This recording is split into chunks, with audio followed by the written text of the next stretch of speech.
Dengan sedikit keberanian Pak Warjo mencari sumber suara. Pak Warjo melihat, oh, kaget anjing. Cukup, gak berani. Halo, jadi hari ini aku bakalan bacain cerita. Gak tahu bakal selesai atau enggak satu cerita karena aku penakut. Let's go. Peristiwa ini terjadi sekitar tahun 1996. Saat itu Pak Warjo sedang menarik becaknya. Dari mulai pagi hari sampai sore hari, Pak Warjo mengayuh becaknya demi sesuap nasi sampai akhirnya azan maghrib berkumandang. Setelah menunaikan ibadah salat maghrib, Pak Warjo berniat untuk pulang. Tetapi saat itu Pak Warjo merasa pendapatannya belum cukup. Setelah berpikir sejenak, dia memutuskan untuk tetap mangkal di sekitar pron malam itu. Karena biasanya pada malam hari ada beberapa pelanggannya yang datang dengan kereta malam. Tetapi sampai pukul 10 malam hanya 2 orang saja yang menggunakan jasa Pak Warjo. Karena sangat lelah, Pak Warjo menutup becaknya dan berbaring di dalamnya. Tak terasa Pak Warjo pun tertidur. Entah sudah berapa lama Pak Warjo tertidur, tiba-tiba saja dia merasa ada sesuatu yang aneh.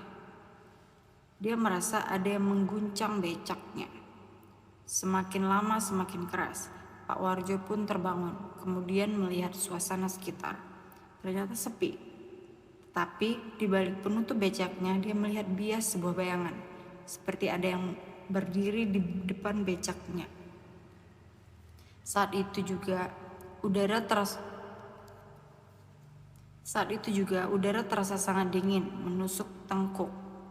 Ada perasaan ragu-ragu untuk membuka penutup becaknya, tapi dengan perlahan dia tetap membuka penutup itu. Ketika penutup itu terbuka, Pak Warjo sedikit kaget.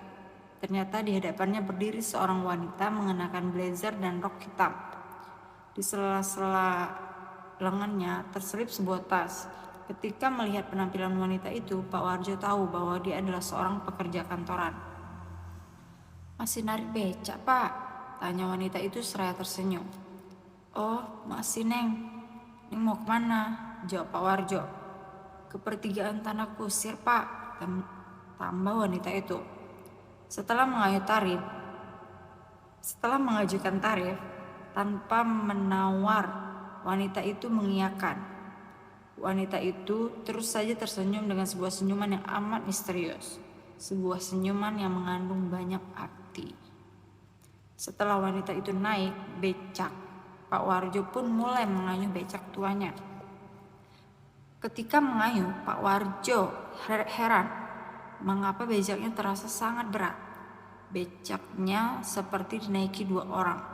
Tapi Pak Warjo tidak peduli. Dia terus saja mengayuh becaknya. "Kok pulang malam, Neng?" sapa Pak Warjo. "Iya nih, Pak. Keretanya berhenti lama. Saya jadi telat pulang," jawab wanita itu.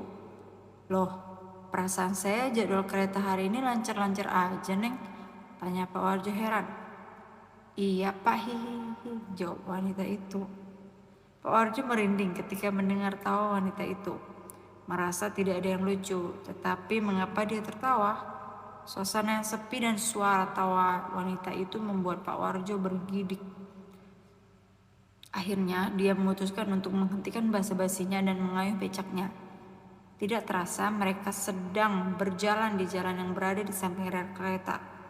Saat itu Pak Warjo agak kebingungan dengan tujuan wanita itu. Dia akhirnya bertanya, "Neng, pertigaannya yang mana? Yang di depan TPU Tanah Kusir atau lampu merah Tanah Kusir?" tanya Pak Warjo. Wanita itu tidak menjawab. "Neng, kita mau ke pertigaan yang mana? Kok gak jawab?" ujar Pak Warjo dengan nada yang diperjelas. Tetap tak ada jawaban. Karena kebingungan, Pak Warjo menghentikan becaknya. "Neng, kok diam?" tanya Pak Warjo. Tapi tetap aja dia tidak dengar, hanya semilar suara angin dan keningan malam. Akhirnya Pak Warjo mengintip dari sela-sela becaknya dan betapa kagetnya Pak Warjo.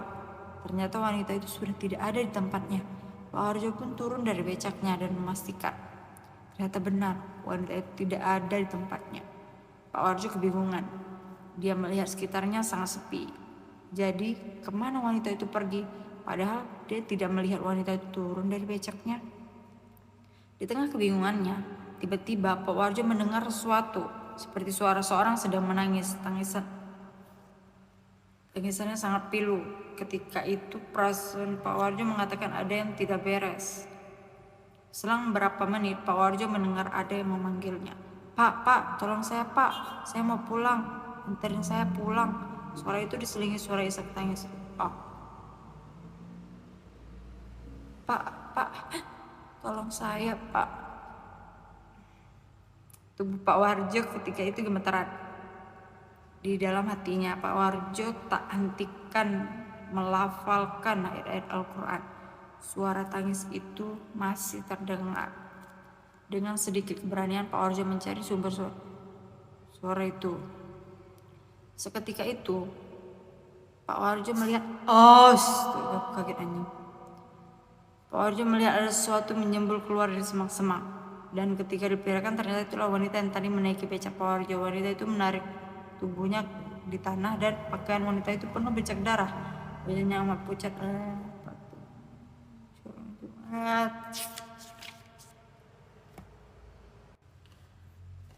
Cukup, berani. Anjay.